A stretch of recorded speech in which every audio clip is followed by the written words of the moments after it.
And even now blue is always here. And even now blue it shines so clear. I don't need a prayer or even words to say.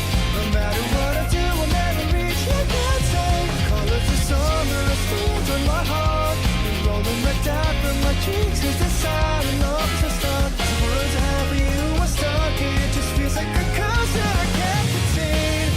Will the two of us meet again? I wish I told you back then. My hands will feel what to let us talk about. But this galaxy is all passing by me.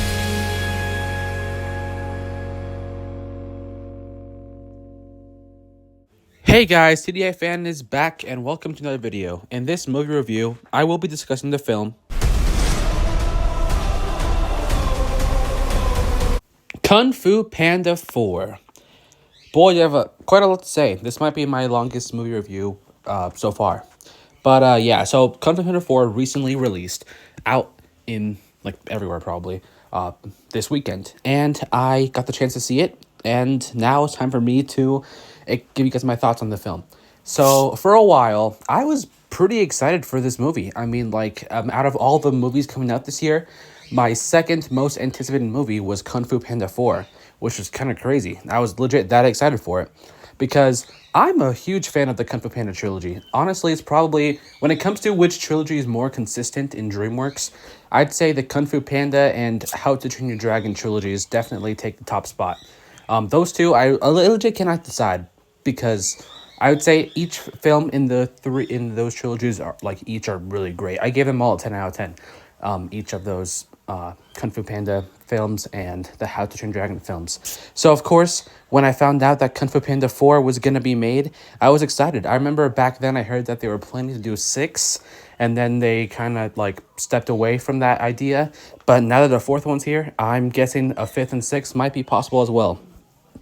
However, I saw the film, and I have to say, when it comes to which film is the weakest in this now quadrilogy, I have to give it to Kung Fu Panda 4. This film did not do the franchise any justice, especially a few characters. But I will admit, it's not a bad film. I do not hate the film. But I have to say, compared to the other three, this film lacks a lot of the emotional moments and the character development, character arcs, etc. Like, story-wise as well, this film is just overall weak compared to the other three. And I'll tell you why. 1, Po. He was probably the best character in the film, but he didn't really have much going for him. And for the Dragon Warrior, who went through so much and who became probably the strongest character in all of DreamWorks, losing to some random sly character in just like that, just bad. Oh, I should have said spoilers before, but spoilers. Well, it's a movie review, so you should probably expect spoilers. Anyways, yeah, he kind of got dumbed down and he kind of got nerfed a bit. Not totally, but he kind of did. For the Dragon Warrior, you would expect a lot from him, but no. We didn't see a lot from him compared to the last 3 films. So that's already a down. That's already an L. And 2, I know many of you guys are probably wondering, the Furious 5, are they in it? Are they in it? Are they in it? Well, they are in it for the freaking credits. At the beginning of the film, Po did say that each of the Furious 5 members were doing solo missions, so they were all doing their own thing during this film, and that's why they weren't there.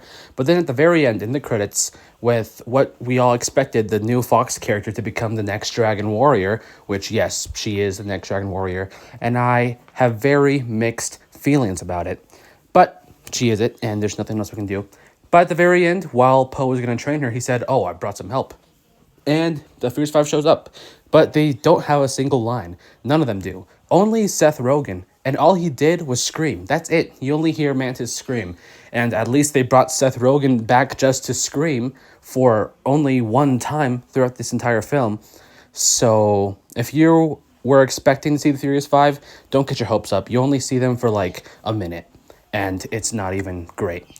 Now, the villain, the chameleon, who was set up to be probably the most, difficult villain to face for Po, because the chameleon's also a shapeshifter, as shown in the trailer, and she does shapeshift quite a lot throughout this film, and she can, change to the past villains that Poe faced in the trilogy.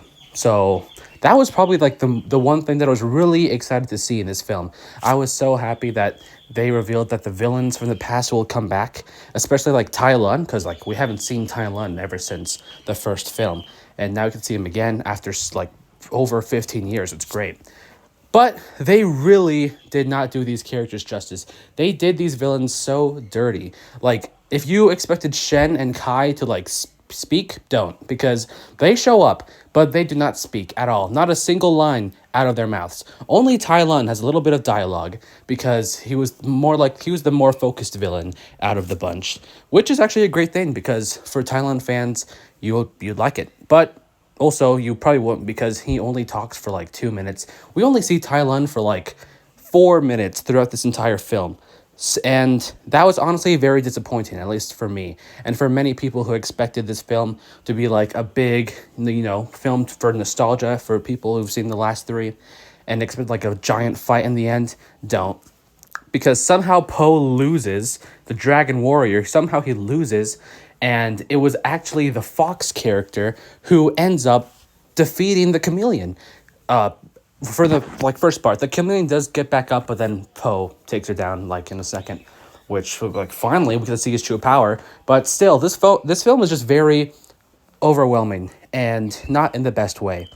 So, as you can see, even though I call this film a good film, there are a lot of issues that I have with this film. And I'm not the only one. For the past week, everybody who's seen the film have said mixed things about it. And I was very excited until I saw all these people coming out and saying, oh yeah, this film, it's not the best, it's not that great. And then my expectations went lower and lower day by day. So when I finally got to see the movie, I went with my whole family, and even one of my sisters, she sat next to me, and once the DreamWorks logo, the DreamWorks intro played, she legit said, fingers crossed this movie's going to be good. I wasn't the only one who was like, yeah, for sure. I really wish this movie was great. It's good. It's a solid addition. But overall, it has a lot of problems. So, yeah, that's pretty much what I say about this film. But I guess probably the best thing to come out of this entire film was Jack Black singing that one Britney Spears song, because that was probably the best part of this entire film. And also, we probably should have expected less, because they did say that this film did not have as big of a budget as the past three films. So we all should have expected that this film probably wasn't going to be great compared to the other three. But like I said, it's still a pretty solid addition. I wouldn't call it a masterpiece or anything like how how I talk about the last three films, but it's not bad. At least that's, good. It's just solid. So, how would I rate it out of 10? I would say this film is a solid 7 out of 10. And if they do end up making a fifth and sixth film, there's a few things they need to fix and get right. Like, one, Furious 5, they better have a much bigger and better role in the next film, if there's going to be a next film. And two, don't dumb down on the budget. I mean, I know some people say that films shouldn't have that big of a budget, but at least give this film the same amount that you gave for the first three films, the next film anyway. But yeah, that's all I have to say for them to fix if they make another film, and that's what I hope to see happen for the next film. So yeah, that's my thoughts, or those are my thoughts for Kung Fu Panda 4. If you've seen Kung Fu Panda 4, let me know what your thoughts are in the comments. And if you haven't, and you've seen this video, well, you probably aren't seeing this video until you've seen it. But yeah, just let me know your thoughts on it if you've seen the movie. And with that said, thanks for watching this video. I'll see you on the next one. Peace.